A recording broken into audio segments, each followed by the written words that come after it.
The personal views expressed by our podcast guests are their own and are not legal advice or official statements by their organizations. Hello, my name is Debbie Reynolds. They call me the Data Diva. This is the Data Diva Talks Privacy podcast, where we discuss data privacy issues with industry leaders around the world with information that businesses need to know now. I have a very special guest on the show, Marijan Bračić. He is the co-founder and CEO of Legit, and he is in Croatia. Welcome. Hello, Debbie. It's great to be here. Thank you very much for having me on the podcast. I'm very excited. And I have a question for you. Did you ever have a guest from Croatia on the podcast?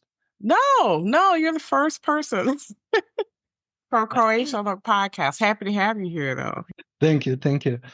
I'm guessing a lot of people that listen to your podcast don't really know a lot about Croatia.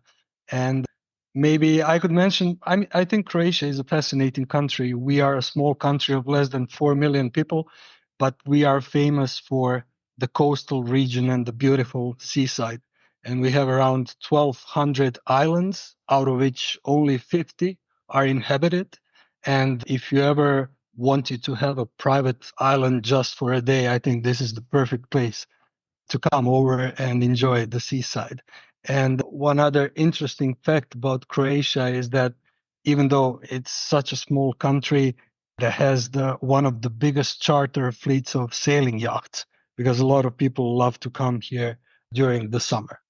And also, which is more important for your podcast, we have a very big and active privacy community here as well.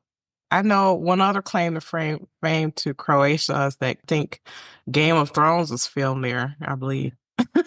In Dubrovnik, yeah, that's right. I would love for you to tell me your journey in privacy. Your company does a lot of work. You have a privacy manager product. So I just want to know, how have you managed your journey up to this point, and why is privacy important to you? Sure. I mean, I was always respectful of privacy and I was never an intrusive guy. And the story how I started to work in data privacy and how Legit came to be is really a funny story.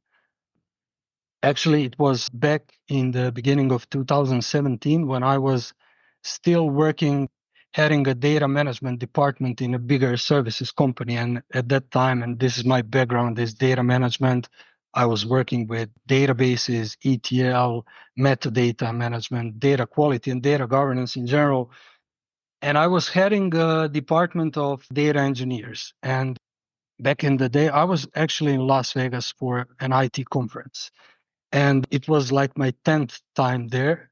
And one evening, I was really feeling bored. And I was alone that evening in Vegas. And I thought to myself, maybe it's time to start gambling. Maybe I should try my luck. I didn't know the card game, so I only knew roulette. And I thought to myself, Marijan, if you only bet on red, there's always like 50% of chance that you're going to win. So you should just double your bets. And that was the night when I learned the hard way why the house always wins. So, yeah, I didn't take into account the green zero, and it was like a series of 10 blacks, and I lost some money. And I was feeling bad the other morning, so I woke up a little earlier, and I went to the conference for the first session. And the first session was about GDPR. Back at the time, it was really not on my radar. I didn't know anything about GDPR. And there wasn't a lot of people. It was a US-based conference. I think no one was really interested in GDPR back in 2017 in US. But as I was listening to the session, I was really thinking to myself, none of my enterprise customers is going to be able to handle the requirements. What are they going to do? Because the fines are so huge and the requirements are so hefty. And that was the time when I started thinking and obsessing myself with what I can do to help my customers actually fill the requirements and do privacy the right way and in the same time, it was like an opportunity both from business angle, but also from social impact, how we can both do good and create a new business. And this is how I started working on Data Privacy Manager as the product. I really didn't know what we should do, but like 2 weeks later, we had the design for the first version of the product, which later became one of the modules of the platform that we have today. Oh my goodness. So Las Vegas helped spawn your interest in privacy. So I want to talk a little bit about enterprises and data privacy and data protection. What are some of the biggest challenges you think that enterprises have when they understand what their obligations are with, complying with data privacy or data protection regulations? What I think the challenges are, and also thinking as a vendor in the market, what we can see is that a lot of enterprises initially invested in what we call paper-based compliance. And I gotta give it to the lawyers. Somehow they convinced everybody that it's just a legal problem and that lawyers are the ones who are gonna handle the privacy challenges with enterprises. And I mean, the initial investment in paper-based compliance were something that most of the enterprises did, but for many enterprises, there wasn't a lot of activities after that. And what we always try to do is provide technology, provide advice, and help enterprises move from paper-based compliance to what we would call data-based compliance or real operational comprehensive compliance, where they are really tackling the privacy issues, not just creating the paperwork and documentation. I think you made a very important point here, and it's something I see a lot with companies. And so I say that privacy is a data problem that has legal implications. It's not a legal problem that has data implications. So I feel like a lot of companies feel like if I go the paper route or the legal route in terms of getting my documentation together, it doesn't matter what I do operationally. But what we've seen in terms of fines and also the reputational harm that comes from companies not protecting people's data is from operations. It's basically from how you actually handle your data, not what you say you do. So Yeah. your actual behavior is what people are concerned about, not what you say you do. What do you think? I agree completely. And I think there's one more thing to it, because for sure, working on your paper-based compliance makes you look good on paper. And from the C-level standpoint and the high-level management, it seems like you have done the work. So you have invested, you have done something. But if you think about it, the willingness or motivation of the enterprises to invest in privacy, to invest in technology, and to actually do privacy the right way pretty much depends on the efficiency of the data protection authorities and the regulators. Because I have seen so many times when there is a data breach or any other similar type of problem that a company has with the regulator, suddenly the budgets for privacy and investing in privacy technology seem to be unlimited, right? I have seen this many times. When there is an issue, when there is problem, then there is willingness, motivation, money, and urgency to invest in privacy technology and actually start doing data protection the right way. Until there isn't an efficiency from the regulator, and if you think about it, so the regulation and the laws are pretty good. I think we can argue around it, look into the details, but the laws are very similar around the globe. There's a lot of copy-pasted GDPR out there. And the only ones who are actually making sure that these laws are being implemented and the companies are actually protecting personal data are the regulators. And typically there is one data protection authority per country. And often they are understaffed. And what is most surprising to me, most of the regulators are still doing the supervisory authority audits and inspections manually.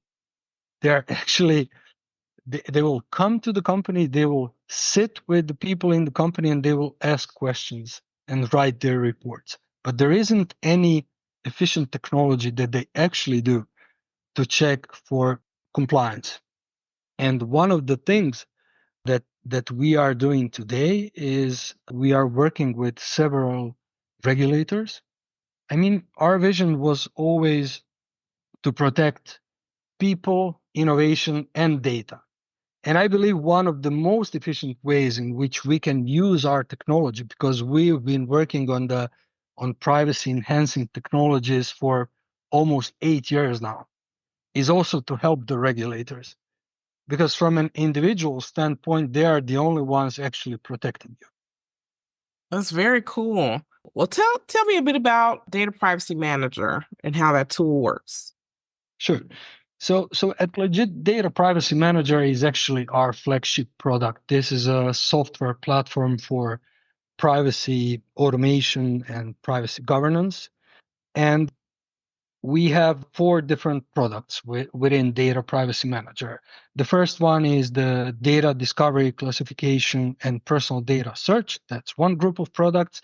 Then we have the privacy program management, then consent mastering, and finally, data removal orchestration.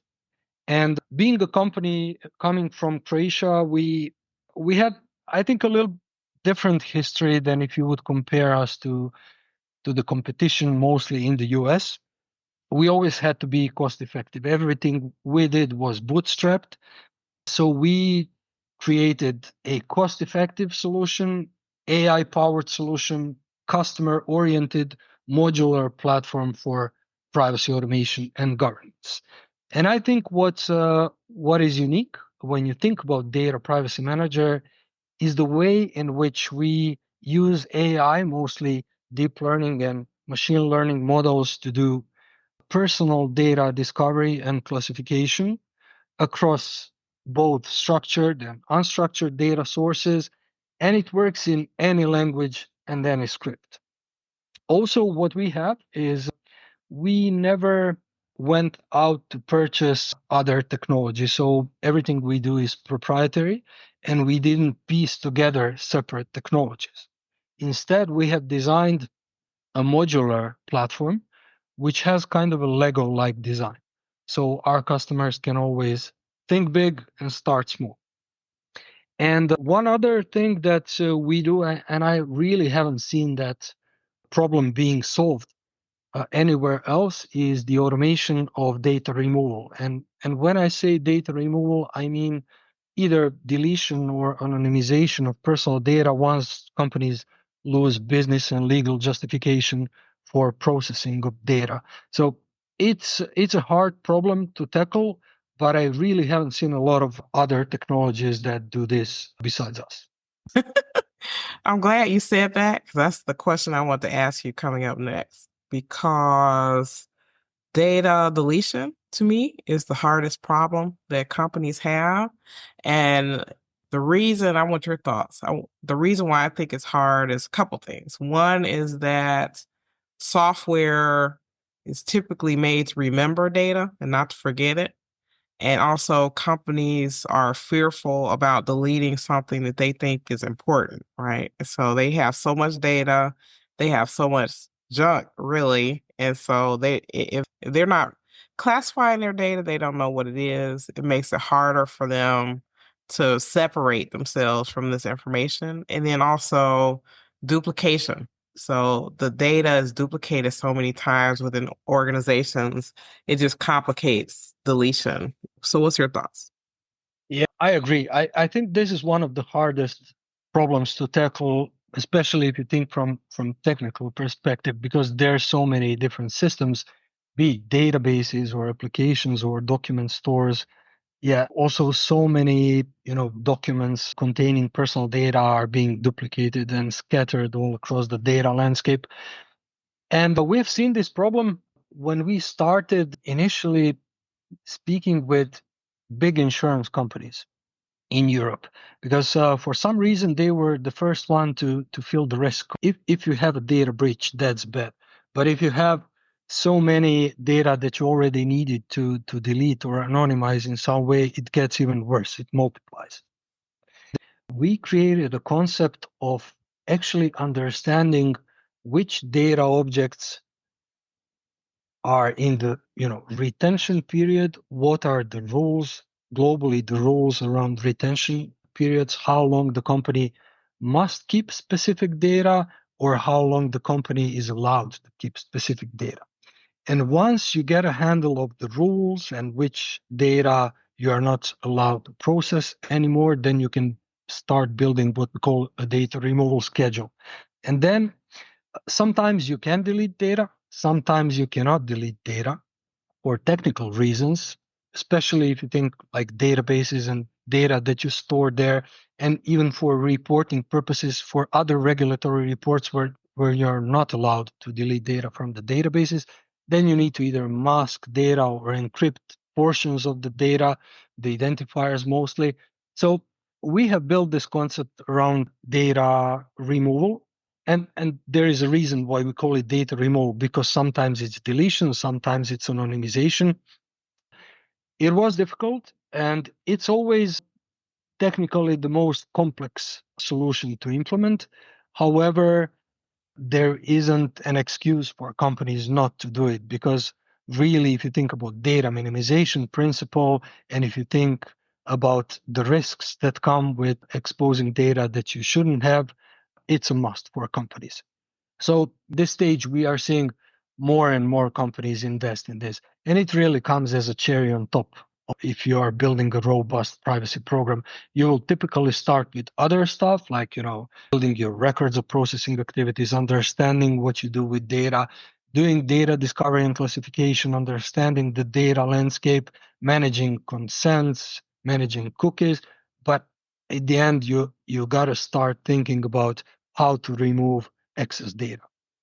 Let's talk about artificial intelligence and how this complicates things for companies. So I think part of the complication that AI brings is that it brings more complexity to organizations in terms of how they're using data.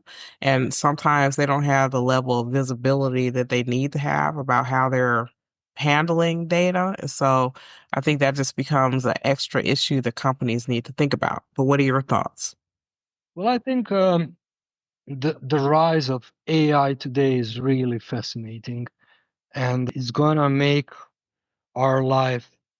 I don't know if it's gonna be much better, but it's gonna be different than today. Everything's gonna change in the next few years. It comes with a lot of risks and with a lot of ethical problems around potential bias, around copyright challenges, and even with personal data and privacy. We had a wave of companies becoming so good in collecting data. And I've seen companies being so good at understanding everything we do, who we hang out with, where we are, what we think, and so on. And then there was this wave of privacy regulation, which kind of paused it for a minute there, because suddenly companies became aware of the risks of having access data.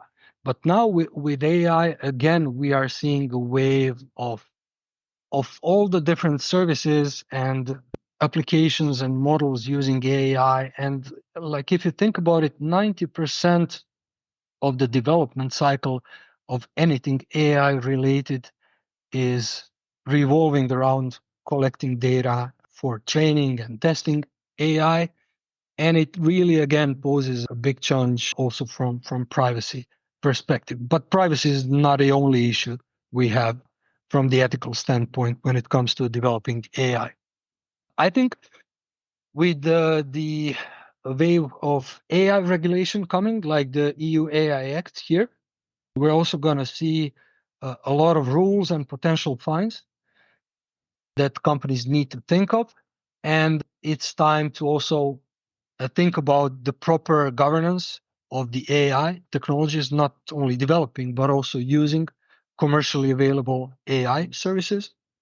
And we are just, I think, entering the period and era of us tackling that problem.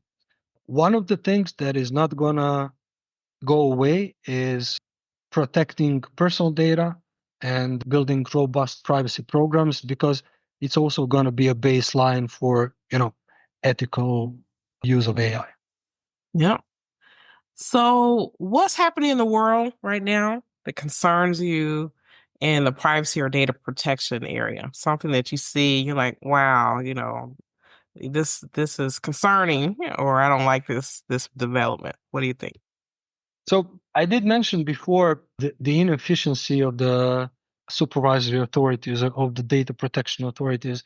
For me, that's actually one of the biggest problems, because we all know what should be done, but what organizations are actually doing pretty much depends on the regulators.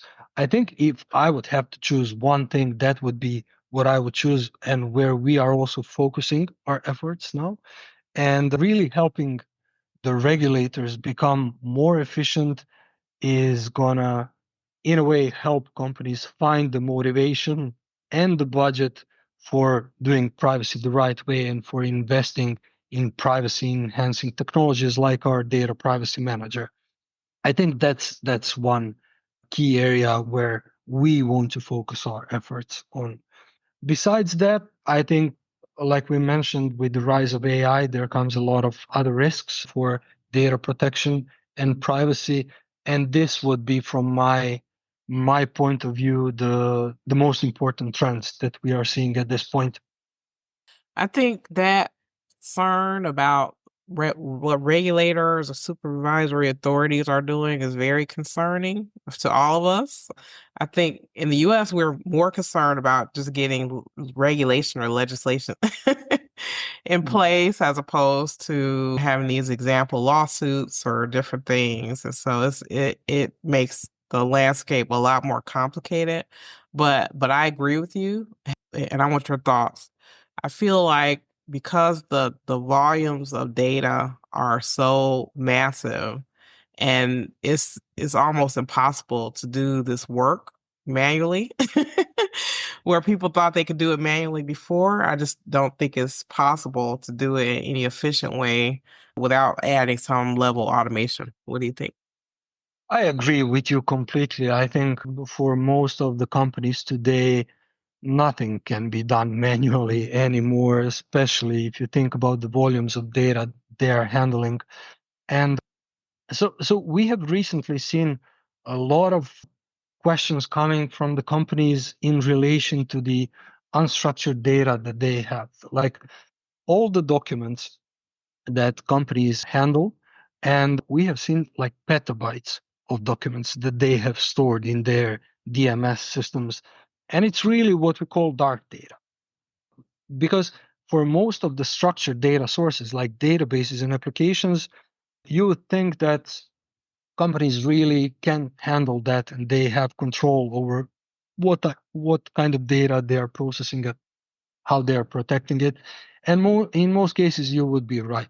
But for unstructured data, it's like this pool of uncontrolled uncontrolled files of documents, digital documents, like either scanned documents or, different types of documents, images, Word documents, PDFs, textual files, video files, audio files, and no one really knows what's there. And this is one of the reasons why it really made sense for us when we were building the AI powered data discovery and classification to include both the structured and unstructured data, and in a way to connect it and combine it and give one central dashboard, one console for the company where they can have control of both the documents, applications, and the databases. And also there's one like very simple problem. how do we find all data belonging to one individual in all the structured and unstructured data? And I think we are one of the rare companies that can provide a very simple solution for that, because when we are doing the scanning of all the data sources, when we are discovering where personal data resides, and when we are doing the classification and actually labeling different data sources with different data domains, data types, and data categories, we are actually indexing the data in a way that the companies can do really fast search. And if they are searching for Debbie Reynolds, they will find all the places and all the locations where your data is, be it structured data sources or unstructured data sources like scanned documents or images, for example.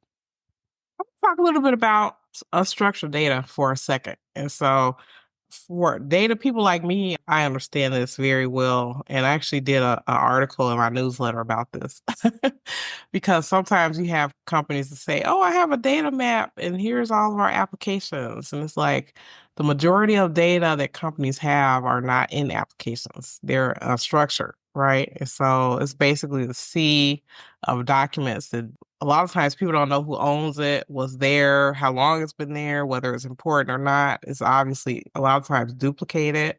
We see companies like, for example, let's say they have data in a database. People may export that information, or maybe they had it in a form where they're going to import it, but they never deleted it. So unstructured data is a huge problem and a huge risk. And actually, from a cybersecurity perspective, we see a lot of cyber criminals, they love unstructured data because they can just grab as much as possible. And then they're very good at sorting through this stuff and finding the They gems have that are time. there. They have time to do it. So what do you think? Well, I will agree with you, and I know when I'm speaking with, I won't be so mean to call them whistleblowers. I'll call them data engineers. And when you ask them, where do you keep all the personal data within the company? And they will have, we really don't have a clue. And it really is like that. For structured data, it's kind of easier. Sometimes they can rely on metadata. We don't. We actually scan the data, and because there can be a difference between what they think they have in a column, in a table, in a database versus what they really have there. But for unstructured data, they most of the time really don't have a clue. They don't even know where to start searching for specific data when they are thinking about documents and document stores. Oh, I think what you just said, you hit the nail on the head. So what you just said is very important, where some tools, they only search the metadata, and metadata can be very inaccurate, right? So if I take let's say I take a file and I duplicate it today, it'll says, oh, Debbie wrote this document or it was just created today, or you may not be able to find those other documents without looking more deeply into the actual data. Debbie, I was for a long time working in data management, including the metadata management, lineage, and stuff like that. I never believe data says, No, me either. not anymore. I agree. We were like, oh, that's trash. Like we would throw out the creation date, the author. The author was typically the first person who created the document, right? So if you duplicated it, that same author would be in there. So it's really not Exactly. accurate. But what is the solution to the problem? And this is how we approach it: is never trust metadata. Always scan the data. And it is kind of a longer process, but it's the only process where you can actually trust the results. And this is how we do it. And we've worked a lot and invested in making the process more efficient, faster. And this is actually where a lot of our efforts when building the solution went into, actually making the data scans faster. So in terms of the deletion, in terms of what you do with the data at the end of the data life cycle, Yeah. how do you help companies do that actual process? Where I feel like some tools, they're like, they may point you in the right direction, but not actually help you take action on following that process all the way through to the end.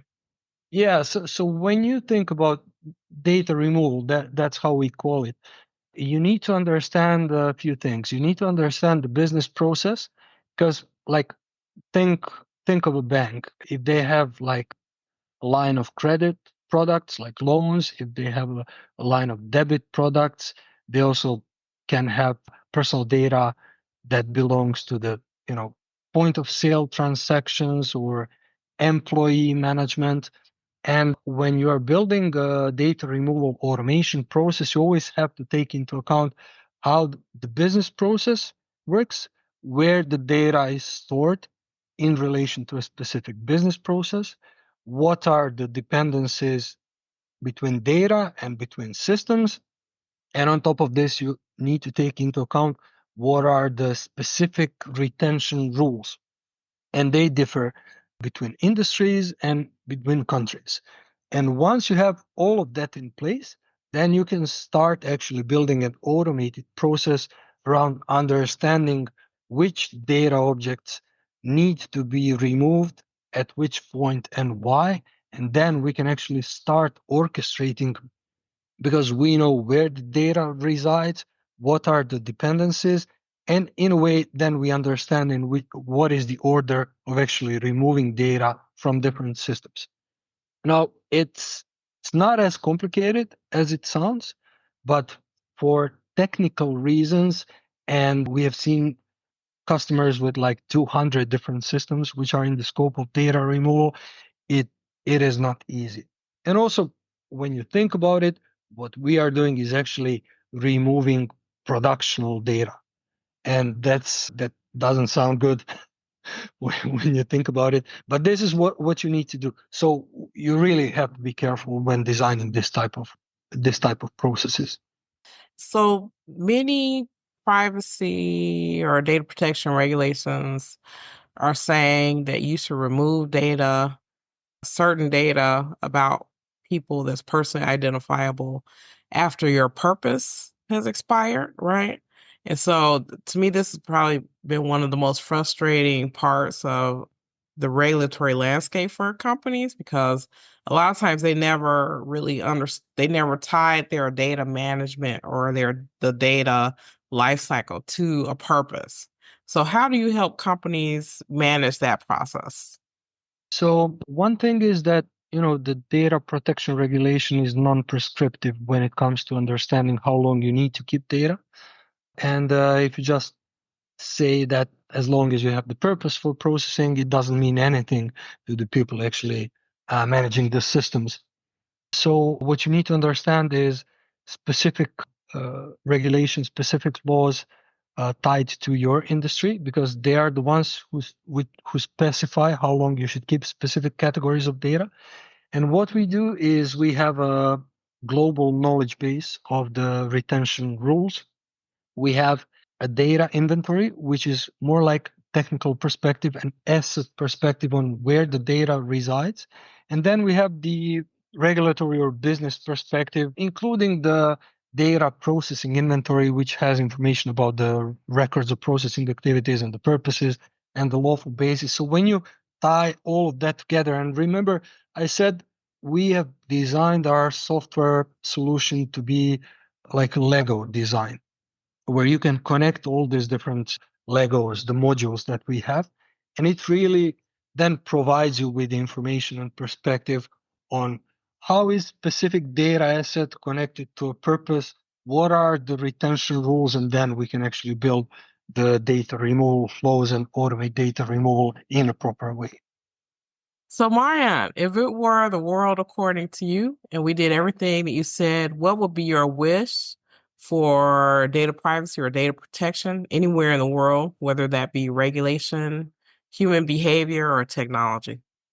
Well, my wish would be, and this is very selfish wish because I'm not thinking about it from business perspective. I'm thinking about it as a human being, as an individual. I would really like our privacy to be respected as one of the fundamental human rights. And in practice, what I think how that should be done is that companies and people in charge should always think about data that they collect as it was their children's data.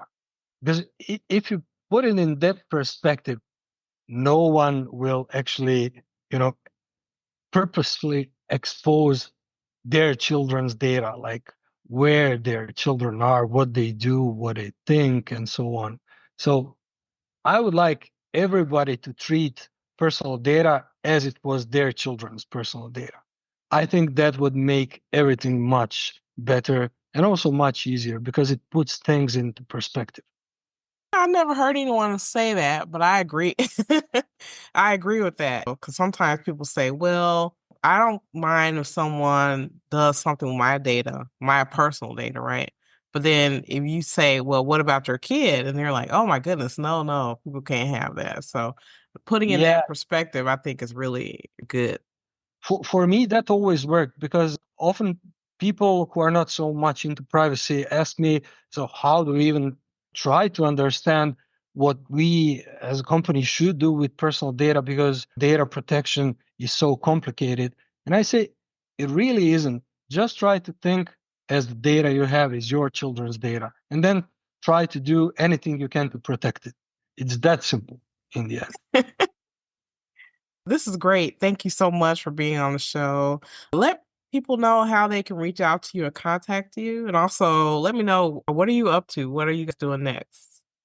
So what we are doing next is we are a fast growing company. And at this point, what we are trying to do is, scale the business and win over new markets. And currently we are seeing really a lot of activities in the Middle East region. And we are very focused on positioning data privacy manager there and helping our customers in the Middle East region. We are seeing the Saudi Arabia as being currently the leader in the area, as they have the new law being enforced very recently now. So we have a lot of new customers coming from Saudi, but also the UAE and Oman and Kuwait are countries where we see also a lot of activities. And I think it's also interesting that their perspective is a little bit different than what I would say I've seen in the so-called Western countries. Is they are starting by using privacy technology from start. So they are not doing just the paper-based compliance. I think maybe that's also lessons learned from Europe and the US. And we are planning to be on the LEAP Summit in Riyadh now in February, and it's amazing. I believe there's like 170,000 people coming to the conference. It's one of the biggest IT conferences in the world. So whoever is going to be there, they will be able to find us there. And also, we're going to be exhibiting in JISEC in Dubai in April, which is also a conference but focused purely on cybersecurity. And it's also huge. It's, I think, around 25,000 people visiting the conference. Yeah. People can reach out to us. Our website is legit EU. We also have a product page, dataprivacymanager.net. I think they will be able to find my contact in the details of the podcast as well. So I encourage everybody who wants to talk about privacy, data privacy manager, and what we do at Legit to feel free to reach out. And I'm always happy to talk about this stuff. Yeah, well, thank you so much. Well, Middle East actually is very fascinating in terms of how they do their regulation and how it's very different than we do it in Europe and even in the US and different places. So that'll be really cool. Well, thank you so much. It's great to have you on the show. This has been fascinating. Thank you so much for sharing, and we'll talk soon. Thank you, Debbie. It's been a pleasure. Thank you, and also to all your listeners. And I hope to talk to you again soon. Perfect. Thank you so much. Bye-bye. Bye.